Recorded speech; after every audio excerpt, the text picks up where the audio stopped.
Do you know that in the United States of America there was a 41 years private gold ownership ban?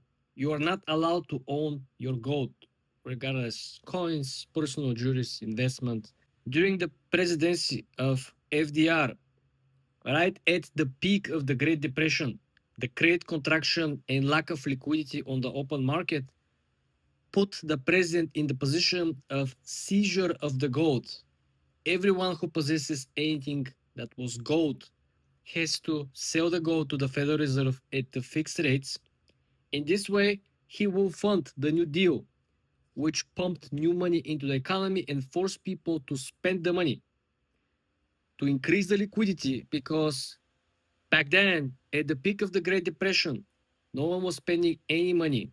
Not only people didn't have enough, but people who had some, they were afraid that they will not be able to earn any single dollar in the future because during the peak of the Great Depression, there was no real way out of the situation. No one, even on the political side, was not capable to predict something else to be fixed in a very short manner. This is why people were hoarding the gold. They were hoping and they were hedging against even worsening the situation. Very important is that during the President Gerald Ford, he actually removed the restrictions and made it again legal for people to own gold. Very interesting. Later, in historical sense, when the gold was depeg from the gold standard during the Bretton Woods meeting, a lot of people expected the gold price to actually see a major decline. Why?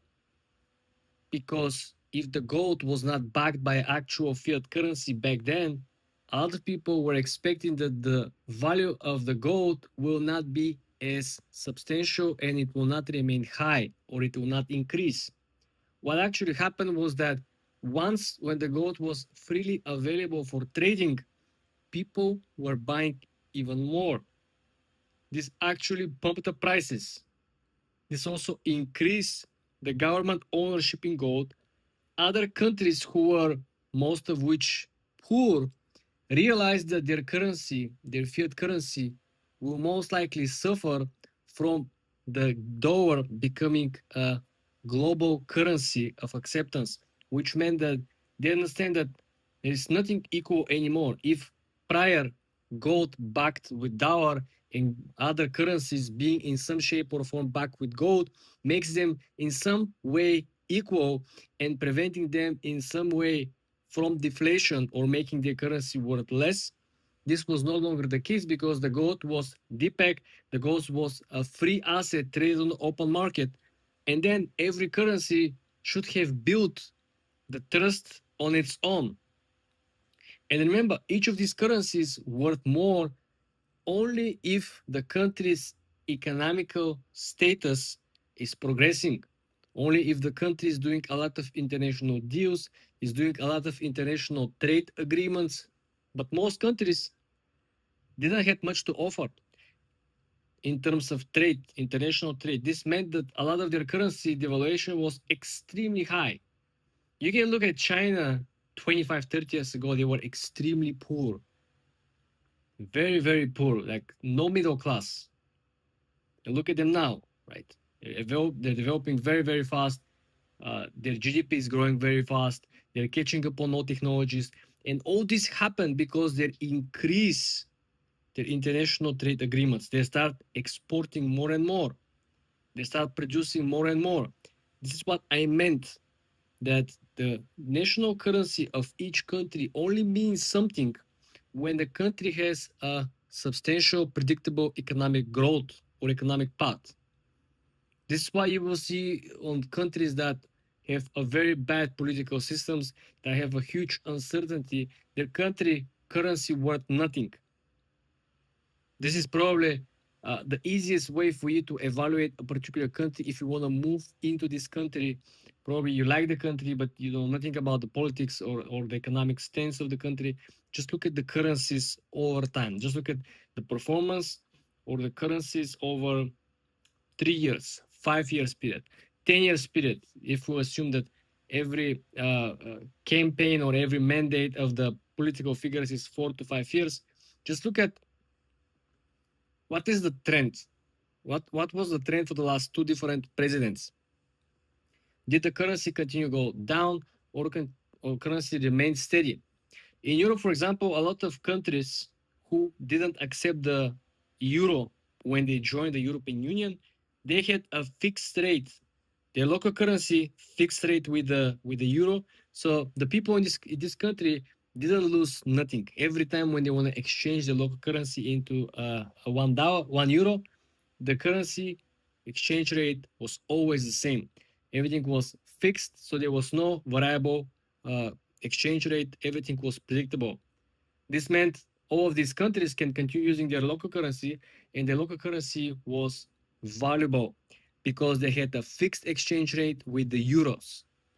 So people who want to trade with this country, they weren't afraid to take the local currency in exchange when they do imports or exports, because they always knew that if they want to exchange this local currency after the trade with euro, they have a fixed exchange rate, so they're not going to lose anything on the side. This is why I want you to think about why and if the gold hype continues, how many countries will try either to back their local currency with Bitcoin, because the Bitcoin works in the sense of a gold, limited supply, it's very precious and valuable, and a lot of banking institutions currently are allowing their customers to buy Bitcoin through the ETFs. A lot of banks soon will allow people to borrow against their Bitcoin holdings. A lot of well-known companies currently are accepting Bitcoin as a payment method. We're talking about Ferrari. You can go and buy a car. You can buy an apartments or houses in Dubai or other places around the world who accept that. So effectively, you realize that more and more economy is moving away from the fiat currency towards something that is either gonna be some shape or form of a gold standard, Bitcoin standard, something that will be a complement to the normal fiat currencies. Because inflation is always something that changes the mind of people using particular payment method.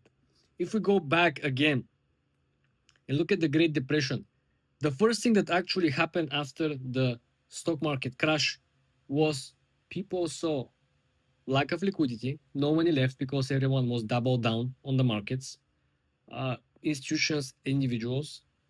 Second thing, people saw that there is no transactions anywhere, so all the businesses shut down.